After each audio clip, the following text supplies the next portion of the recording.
pessoal, vamos a mais um vídeo de revisão para a prova do Enem. Vamos agora para uma questão que caiu no Enem de 2015. No sistema de freio convencional, as rodas do carro travam e os pneus derrapam no solo. Caso a força exercida sobre o pedal seja muito intensa, o sistema ABS evita o travamento das rodas, mantendo a força de atrito no seu valor estático máximo, sem derrapagem. O coeficiente de atrito estático da borracha em contato com o concreto vale 1, e o coeficiente de atrito cinético para o mesmo par de materiais é 0,75. Dois carros com velocidades iniciais iguais a 108 km por hora iniciam a frenagem numa estrada perfeitamente horizontal de concreto no mesmo ponto. O carro 1 tem sistema ABS e utiliza a força de atrito estática máxima para a frenagem. Já o carro 2 trava as rodas, de maneira que a força de atrito efetiva é a cinética. Considere G igual a 10 metros por segundo ao quadrado. As distâncias medidas a partir do ponto em que iniciam a frenagem, que o carro 1 e o carro 2 percorrem até parar, são respectivamente. Então, olha só, estamos falando mais uma vez de freio ABS, força de atrito. As questões do Enem, como eu já falei em vídeos anteriores, sempre vão vir contextualizadas. Então, aquele conteúdo ele vai aparecer sempre descrevendo uma situação do nosso cotidiano. Nesse caso, a gente quer saber a distância que esses carros vão percorrer até pararem. Quando a gente pensa em distância percorrida, quando um carro está freando, então quando ele está diminuindo sua velocidade, a gente pode pensar nas equações do movimento uniformemente variado. Por quê? Variação de velocidade resulta em uma aceleração. Se as velocidades estão diminuindo, a gente tem uma aceleração negativa, movimento uniformemente variado. Então vamos pensar, olha só, estamos falando de coeficiente de atrito, força de atrito, então aplicação de forças, segundo a lei de Newton, e variação de velocidade, carro freando até parar, movimento uniformemente variado. Então a gente vai aplicar esses dois conteúdos para resolver essa questão. Vamos começar. A gente sabe que o coeficiente de atrito estático, então o coeficiente de atrito enquanto o carro está em repouso, no caso então do sistema de freios ABS, quando não há travamento das rodas, vai ser igual a 1,0. O coeficiente de atrito cinético para o carro 2, que não tem o sistema de freios ABS e que as rodas vão ser travadas quando ele frear, vai ser igual a 0,75. Lembrando que o coeficiente de atrito é uma grandeza adimensional. O que quer dizer isso? Não tem uma unidade associada. Outra informação que o problema dá é que as velocidades iniciais dos dois carros, então os dois carros eles vão estar com a mesma velocidade quando eles começarem a pisar no freio e parar o carro, vai ser de 108 km por hora. Além disso, sabemos que a aceleração da gravidade vai ser de 10 metros por segundo ao quadrado. E uma informação muito importante, esses carros vão percorrer uma distância até parar. Significa que a velocidade final dos dois carros, então, vai ser 0.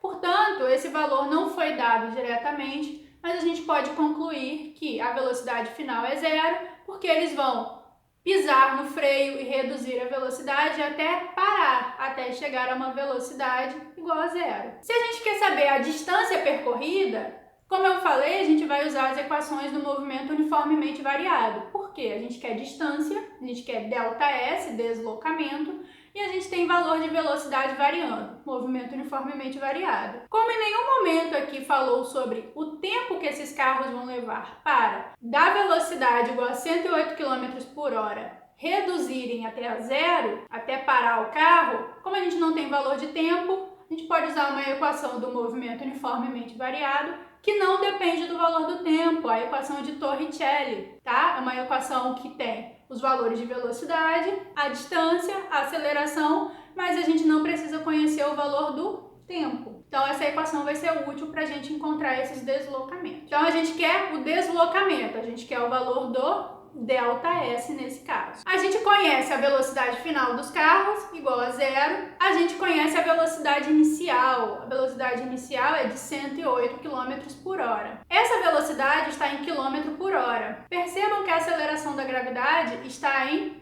metro por segundo ao quadrado. E as opções na resposta da distância estão em metro.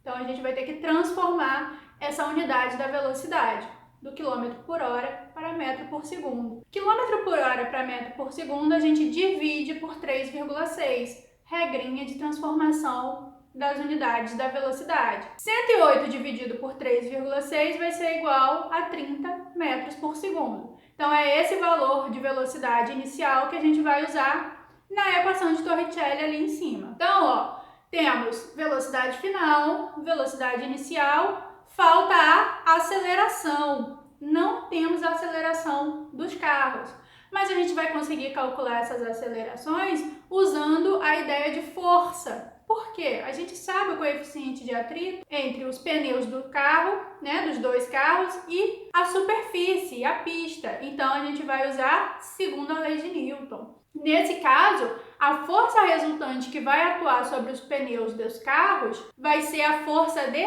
atrito. Como eu falei que a força resultante que vai atuar sobre o pneu dos carros é a força de atrito, a força resultante, portanto, é igual à força de atrito. Então, se a gente substitui a força de atrito na segunda lei de Newton, a gente vai encontrar o seguinte, que a força resultante é a força de atrito, lembrando que força de atrito é o coeficiente de atrito vezes a força normal. Então, nesse caso, vai ser coeficiente de atrito vezes força normal igual a massa vezes aceleração. Os coeficientes de atrito, a gente tem o valor. A aceleração é o que a gente quer descobrir e ainda falta o valor da força normal. Nesse caso, a força normal, né, ela vai estar na vertical. É a superfície segurando o objeto, então a força normal está na vertical. E a força peso também vai atuar sobre os carros na vertical. Então, a gente pode escrever que a força normal vai ser igual à força peso, porque na vertical a aceleração vai ser zero. Então, nesse caso, força normal é igual a força peso. Lembrando que força-peso é massa vezes a aceleração da gravidade. A gente vai substituir, então, massa vezes a aceleração da gravidade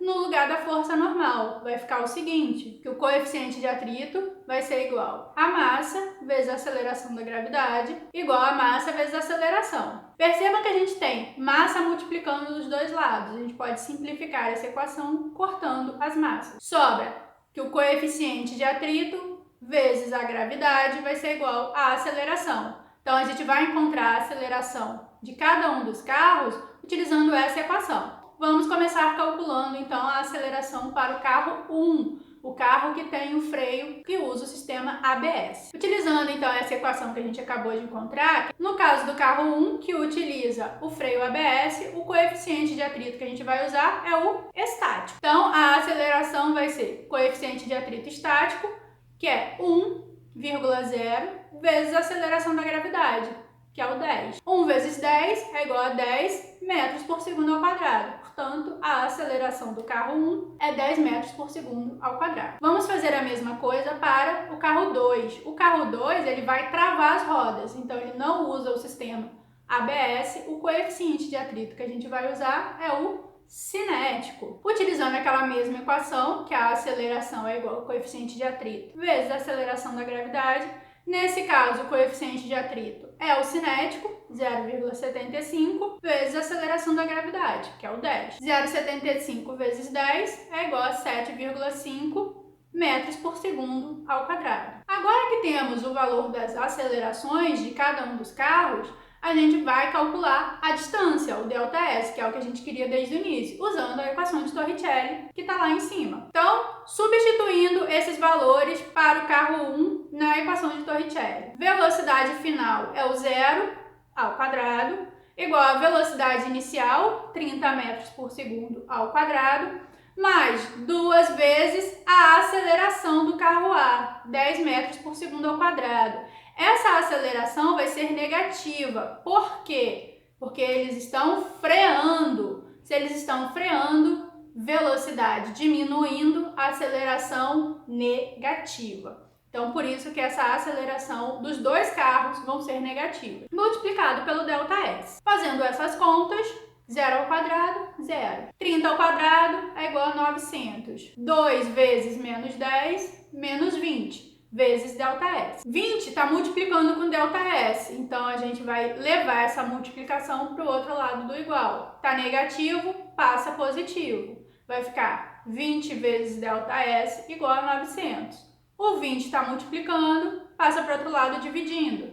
900 dividido por 20 é igual a 45 metros. Então, a gente já sabe a distância percorrida pelo carro 1, que tem o sistema de freios ABS. Ele vai percorrer uma distância de 45 metros até chegar à velocidade zero, até parar o carro.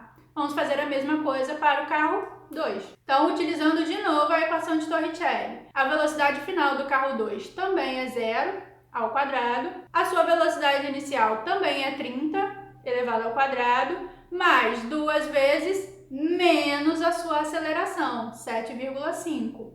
Então, percebam que o que muda para os dois é o valor de aceleração. Negativa porque eles estão parando, reduzindo a velocidade. Multiplicado pelo ΔS. Resolvendo essas contas, 0 ao quadrado é 0. 30 ao quadrado, 900. 2 vezes menos 7,5 vai dar menos 15 vezes ΔS. Essa multiplicação negativa, a gente passa para o outro lado do igual, fica positiva. Então, vai ficar 15 vezes ΔS igual a 900. O 15 que está multiplicando, passa dividindo. Vai ficar 900 dividido por 15, que é igual a 60 metros. Então, a distância percorrida pelo carro 2 vai ser de 60 metros. A opção correta nesse caso é a letra A, o carro 1. Então, portanto, tem uma aceleração maior, vai andar uma distância menor até conseguir parar. O carro 2, que tem uma aceleração menor, vai se deslocar por uma distância maior até conseguir parar o carro.